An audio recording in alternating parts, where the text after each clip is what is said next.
Well, it's been a hell of a week. I took off on a trip down to California with the KTM 1190. When was this? Wednesday? Last Wednesday? Thursday. Wednesday, Thursday. So much has happened between then and now. It is... Gosh, what is today? Monday. Today's Monday. Well, I took off the KTM 1190. I was planning to go down to Southern California, maybe check out that RevZilla ADV Fest. Everything was fine. From here to Las Vegas, New Mexico, I was about 8 miles out from Las Vegas, New Mexico. And the KTM, I was cruising about, 85, 90. It's wide open down there. All of a sudden, I lost power. And it's almost like one cylinder cut out on me. I kept pushing the bike. I'm dropping to like 70 miles per hour, 65, to the point where the bike barely wanted to run. So I just went ahead and pulled over to the side of the highway. This was I-25 South. I turned the bike off, turned it back on, and for a split second, I saw a fuel pump error code. Now, I immediately thought, well, that kind of makes sense. The bike is not really getting juice. It almost felt like it was getting more air than fuel. Full throttle in it, and it was barely going. Just a really strange noise to it as well. I didn't hear any boom, clank, whatever. It's like the engine blew up on me. The bike only has 10,500 miles. Well, anyway, I was on the side of the road, saw that fuel pump error code.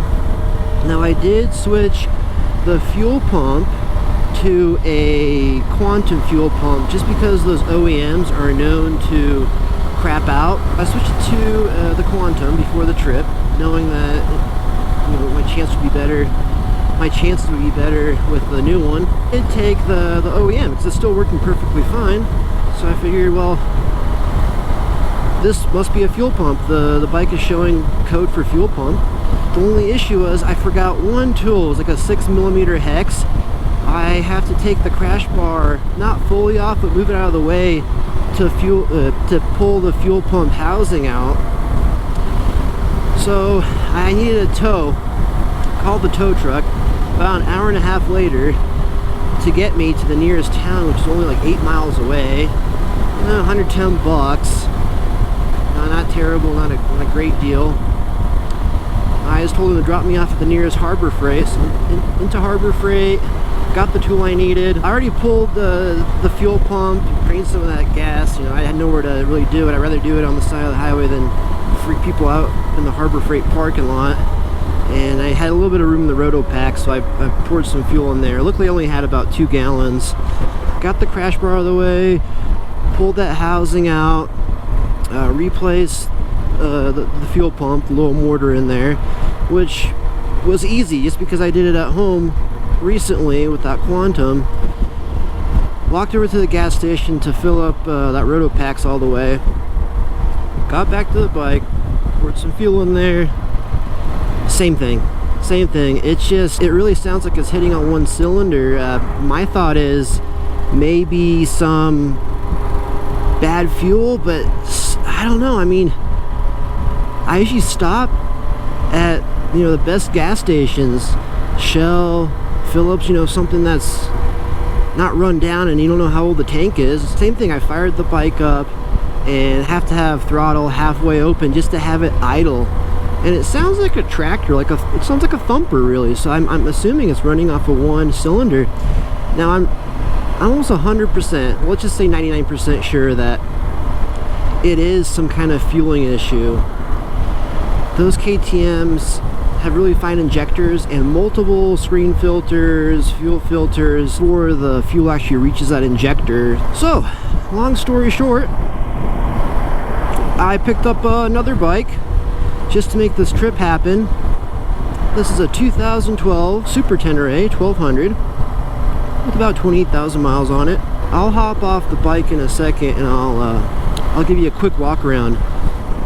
I'm actually about 427 miles from where I'm supposed to be for the night. So I was in Las Vegas, New Mexico, and that's not too far from the the state line of Colorado. It's just south of the state line of Colorado. Another like 100-some miles. I was pretty close to Albuquerque, which is 89 miles to the closest KTM dealer repair shop. Gave them a phone call. They're about 2 days out to even look at the bike. Plus I'd have to tow it 89 miles, and who knows, you know, tow it there, service it there, try to find a hotel to stay at. I mean, this is just cha-ching, cha-ching, cha-ching. I figured out that the cheapest option, instead of me like renting a van or a U-Haul box truck, my father just said he'll haul ass down there in the morning. We'll rent a U-Haul trailer and just tow it back up to Colorado. I was about, what, 450 miles out from home, but I just don't even think about it. It's one thing if your bike breaks down, you know, 50 miles from your home in a 50-mile radius, but when you're across state lines, it's not a fun experience. I pretty much just hopped on Marketplace that night on the hotel and Craigslist and just skim. What would be a bike I could just hop on and go on this trip with? I'll do a quick walk around for you when I hop off at the gas station. It's got Touratech everything. Windscreen, crash bars, skid plate, panniers, so that right there is already a couple grand, not more. And it's much peppier than I expected. It's got a lot of torque. Once you get up to those higher speeds, of course, it doesn't pull as well, but man, 0 to 60, it goes nice. I'm not gonna pull it too hard just because it's 25 here. I don't want to get a speeding ticket on my first 10 miles of the trip. I literally have maybe about, well, the test ride when I test rode it at the previous owner's house, which is about maybe 5 minutes, 10 minutes max. And then once I towed it home, I trailered it back home. I took it for maybe another 10-minute ride just to make sure how everything feels in the canyons on the twisties. Let's fill her up full. The previous owner said that it gets about 200 miles to the tank. Give you a quick look right now, and we'll do a more in-depth walk around later on.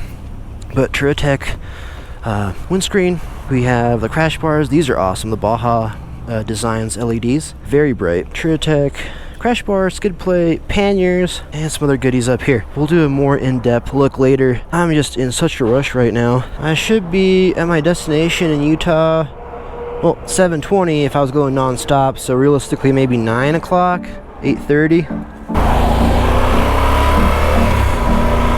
And we're off.